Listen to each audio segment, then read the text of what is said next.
Hi అండి, అందరికీ నమస్కారం. వెల్కమ్ టు మై ఛానల్ అండి. ఈ వీడియోలో ఉద్యోగ పెన్షనర్లకి 4% డిఏ విడుదల అండి. ఇంకా 2 శుభవార్తలు అయితే ఉన్నాయి. పూర్తి వివరాలు అయితే ఇప్పుడు ఈ వీడియోలో తెలుసుకుందాము. వీడియోని ఎక్కడే కానీ స్కిప్ చేయకుండా చివరి దాకా చూడండి. అప్పుడే పూర్తి ఇన్ఫర్మేషన్ అర్థమవుతుంది. అలాగే వీడియోకి ఒక లైక్ చేయండి ఫ్రెండ్స్. వీడియోలోకి తెలిపోదాము.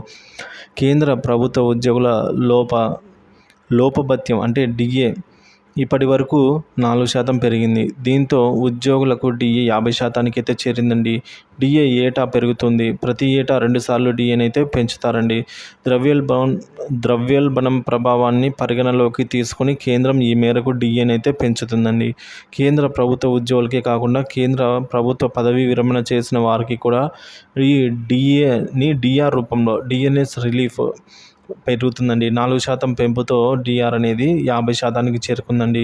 ఈ విధంగా డిఆర్ల పెంపు వలన కేంద్ర ప్రభుత్వ ఉద్యోగుల జీతం, పెన్షన్లో గణనీయమైన పెరుగుదల అయితే రావడం జరిగింది. ఇంకా పెరుగుదల అనేది జనవరి 1, 2024 నుంచి అయితే అమల్లోకి వస్తుందండి. ఇప్పుడు డిఏ అనేది 50% మార్కును దాటింది. ఈ క్రమంలో మరికొన్ని అలవెన్స్లు కూడా పెరగనున్నాయండి. ఈ మేరకు నిపుణులు చెప్తున్నారు.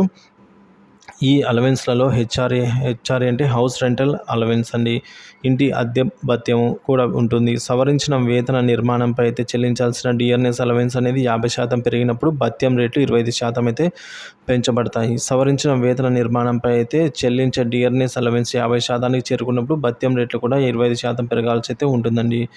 సో మరి ఏమేమి పెరిగాయో ఇప్పుడు తెలుసుకుందాము. స్పెషల్ రిలీఫ్ అండి, రిమోట్ లొకాలిటీ అలవెన్స్ అయితే రావడం జరుగుతుంది.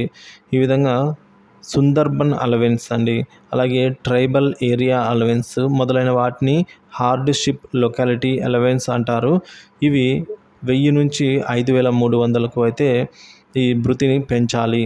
అలాగే రవాణా భత్యం కూడా పెరుగుతుందండి. అంతేకాకుండా వికలాంగ మహిళలకు అలాగే ప్రత్యేక భత్యం కూడా పెరుగుతుందండి. పిల్లలతో ఉన్న వికలాంగ మహిళలకైతే ఈ భత్యం ఇవ్వబడుతుంది. నెలకు 3, ప్రతి నెల కూడా 3 సార్లు ప్రతి నెల ఇవ్వబడుతుందండి. Child education allowance, house rental allowance, dress allowance, slip duty allowance, అలాగే డిప్యూటేషన్ అలవెన్స్ కూడా పెంచాలి. ఇవి పెరిగితే ఉద్యోగుల జీతం కూడా పెరిగే అవకాశం అయితే ఉంది ఫ్రెండ్స్.